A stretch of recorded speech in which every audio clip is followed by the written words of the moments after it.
Praise the Lord. ஸ்தோத்திரம். இயேசுவின் நாமத்தில் உங்களை வாழ்த்துகிறேன். உங்களை அன்போடு இந்த காலை உடன்படிக்கை தியானத்திற்கு வரவேற்கிறேன். And you're most welcome to the Covenant of the Day. Hallelujah. And today is 17th February 2026 and Tuesday. நாளைக்கு ஆஷ் வெட்னஸ்டே, மறந்துடாதீங்க. சாம்பல் புதன் மாலை 8 மணிக்கு ஆராதனை இருக்கும். அந்த லஞ்ச் சீசனுடைய ஃபர்ஸ்ட் டே வந்து கலந்து கொள்ளுங்க, ஆசீர்வாதமாக இருக்கும். சரி, நான் சொல்வது போல இந்த மார்க் 13ஆம் அதிகாரம் வந்து ஆண்டவர் அந்த கடைசி காலத்துல பத்தி தான் பேசிட்டு வர்றாரு. மீண்டும் மீண்டும் கர்த்தருடைய பிள்ளைகளுக்கு அவர் எச்சரிக்கிறார். ஏன்னா ஹெலட்டா இருங்க, be careful, the end days are near, வந்துரும், ஜாக்கிரதையா இருங்க, ஆயத்தமா இருங்க, prepared, ready to receive the master, இப்படிலாம் சொல்லி வர்றாரு. இன்னைக்கும் அதைத்தான் திருப்பியும் அதை அழுத்தமாக சொல்லுகிறதை நாம் பார்க்கிறோம். பார்ப்போமா? அது வந்து மார்க் 13:35, மார்க் 13:35 வசனம்.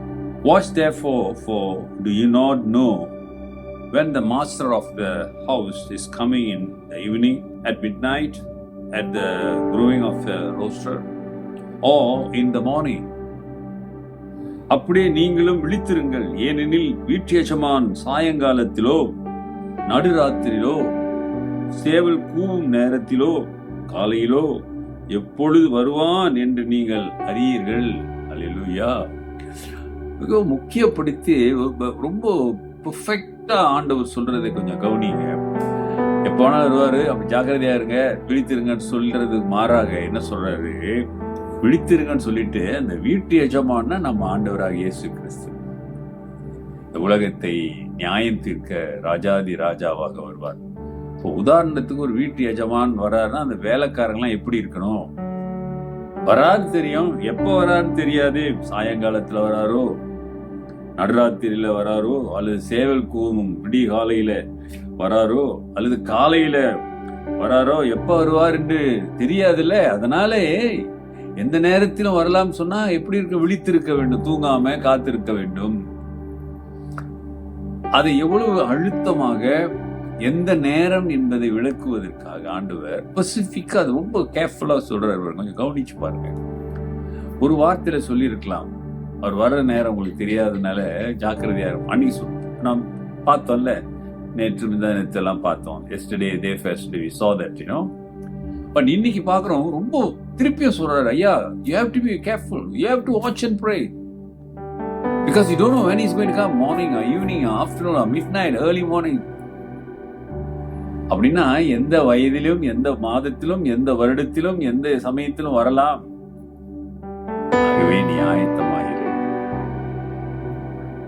ஆயத்தமா இருக்க வேண்டியது நம்முடைய பெரிய கடமை. அருமையானவர்களே, ஆண்டவர் நமக்கு கொடுத்திருக்கிறார். கர்த்தருடைய பிள்ளைகள் ஆயத்தமா இருக்கிற இடத்துல என்ன இருக்குன்னு தெரியுங்களா? when you say you are ready and prepared, அந்த இடத்துல தியாகம் இருக்கும். ஆயத்தம் உள்ளவர்கள் இடத்துல தான் தியாகம் இருக்கும். Those who are ready and prepared, they will have the sacrifice things, sacrifice. ஆயத்தமா இருக்கிற இடத்துல சுயநலம் குறைந்து விடும், செல்ஃபிஷ் இருக்காது, குறைஞ்சிடும். மாறாக கர்த்தருக்கு நான் காரியங்கள் செய்ய வேண்டும், ஆயத்தமாக இருக்க வேண்டும்.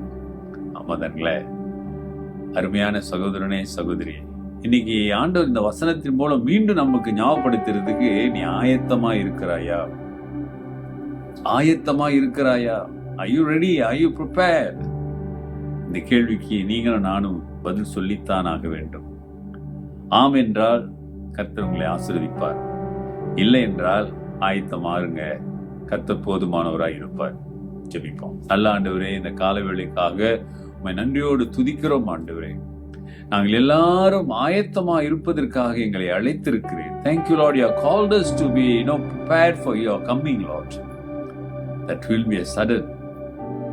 Help us to understand, Lord. நாங்கள் அதை புரிந்து ஆயத்தமான ஒரு வாழ்க்கை நாங்கள் வாழ உதவி செய்யுங்க. இன்னைக்கு ஒப்பு கொடுக்கிற பிள்ளைகள் மீது உம்முடைய வல்லமை கடந்து செல்லட்டும். அவங்க வாழ்க்கையில ஒரு அற்புதம் இயேசுவின் நாமத்தில் நடப்பதாக. எல்லா துதி கன மகிமை உமக்கு உண்டாகட்டும். I bless them in your name, Lord.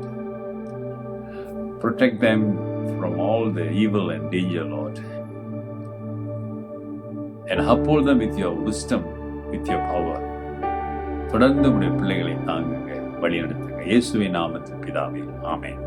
நமது ஆண்டவராகிய இயேசுவின் கிருபை, பிதாவின் அன்பு, பரிசுத்தாவின் ஐக்கியம் உங்களோடு இருந்து உங்களை ஆசீர்வதித்து காப்பதாக.